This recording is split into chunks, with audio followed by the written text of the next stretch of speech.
evening. Thank you for joining us. I'm Chris Costa. We have new information related to that officer-involved shooting in Medford yesterday. The Maine Attorney General's office has identified the subject of that shooting. The man's name is Douglas Hazen. He's 40 years old and lives in Medford. A spokesperson for the AG's office says his condition is critical. We'll bring you more information as soon as it becomes available. We are expecting some more flooding across the state with all of this recent rain. Meteorologist Ryan Breton is here to give us our first look at the forecast. Hi, Ryan. Hi, Chris. A propane leak forces an evacuation of a cinema in Farmington on one of the biggest movie weekends of the year. First responders briefly evacuated the narrow gauge cinema during the release weekend for Avengers Endgame earlier today. Officials say the cinema's propane tank rolled down a hill, breaking a valve. 600 gallons of propane leaked into the air, and first responders evacuated a few neighborhoods in nearby blocks. Moviegoers were allowed back inside the theater after police checked the scene, and no injuries were reported. As we were walking through the parking lot to go into the movie, the big propane tank rolled down the bank, smashed into the Jeep, kicked the Jeep back about 10 feet, and it blew the cover off the propane tank. And we ran. I can't even imagine what that'd be like. Very fast. It was kind of strange. You just came in and made like a really low-key announcement. Yeah. There's a propane leak and we're evacuating the building, and everybody did a good job and filed out. The theater added an extra show for Avengers at 9:30 tonight. Police in Rockland are mourning the untimely death of one of their officers. Sergeant Matthew Lindahl was battling cancer. Rockland Police announced on its Facebook page this morning that Sergeant Lindahl died of a stroke. The post is getting hundreds of comments and shares. Sergeant Lindahl began his law enforcement career in Rockland in 1997. His friends and co-workers say he never wanted recognition for saving people's lives multiple times, and they called him a genuinely good man, a consummate professional, and one of the greatest cops they've ever had. The start of Bar Harbor's peak tourism season is rapidly approaching, and some businesses are still short-handed. The Department of Homeland Security announced in late March that it would issue an additional 30,000 H-2B work visas, which allow people from outside the United States to come here to work. But that was before former Secretary Kirstjen Nielsen resigned. News Center's Sean Stackhouse shows us why this is a problem and how businesses are handling it. Another issue facing Bar Harbor is the amount of available housing for workers, making it increasingly difficult for in-state workers who live outside of Mount Desert Island to live there over the summer. Today is nationwide Drug Take-Back Day, and during every single one of these events, Maine has ranked #1 in unwanted medications turned in per capita, according to the DEA. Law enforcement officers across the state help collect people's unwanted or unused medications. The goal of the event is to prevent prescription drugs from getting into the wrong hands and provide an environmentally safe alternative to flushing them down the drain. During the last drug take-back event in October, Maine ranked 11th highest in the country for pounds of drugs turned in. It just seems like there's still quite a need for it, and they just continue to bring an impressive number, weight-wise, as far as every year here in the state of Maine. You can get rid of unwanted medications at local police departments and sheriff's offices on any day of the year. Maine's Attorney General is forcing a company that sold vaping products online to pay fines and shut down its website. The company, called Cloud-E Days, is a Maine company that the AG says was unaware that selling tobacco products online in Maine is illegal. That includes vaping products that contain nicotine. Those sales must be done face-to-face under state law. Cloud-E Days paid $2,000 in fines and took down its website, but a Facebook page for the company appears to still exist. The FDA recently called teen use of e-cigarettes a public health epidemic.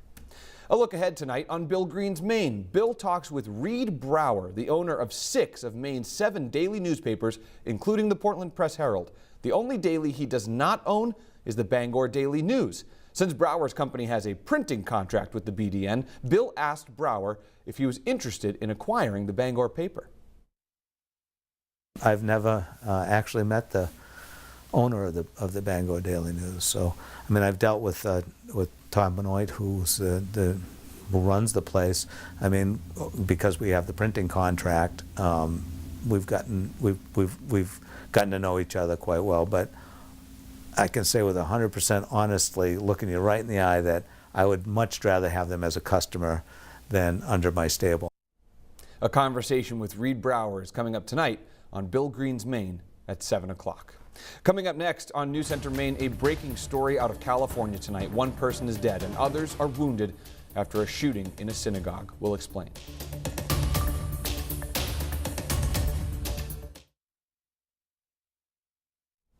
There's been a shooting at a synagogue in Southern California. It happened in the San Diego suburb of Poway before noon Pacific time. The sheriff's office there says one person is in custody, and the city's mayor says one person has been killed and is calling the incident a hate crime.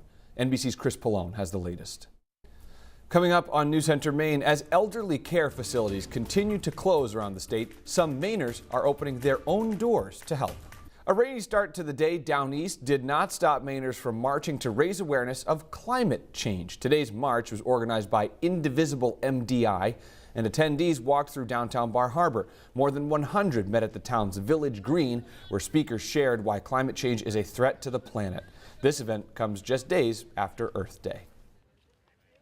People need to organize locally, but we also have to organize on the regional and national and international levels, because this is sort of a all hands on deck situation. As a parent, I want a livable world for my kid and for all the kids in the world.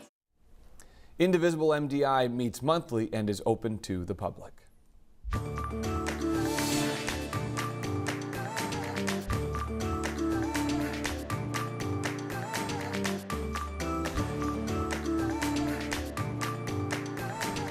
Meteorologist Ryan Bretton's here now with a full look at the forecast. And Ryan, I haven't been able to get my middle school lacrosse team out on the field because of how rainy it's been. We'll take that good news wherever we can get it. Yeah. Thank you, Ryan. With nursing homes across the state continuing to close, there are fewer options for elder care in Maine. One woman in Holden cares for the elderly from the comfort of her own home. News Center's Jackie Mundry tells us how this elder care option is fit for a queen. Just ahead on New Center Maine, a day of celebration at Bath Iron Works as a new warship is christened.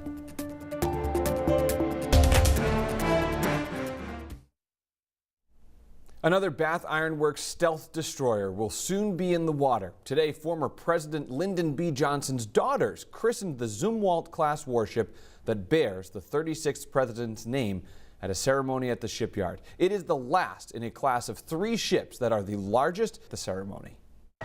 That was News Center's Sebastian Bennett reporting. The ship's home port will be in San Diego, California. When News Center Maine continues, Sandy Hook cyclists make their annual ride to help bring awareness to gun safety laws.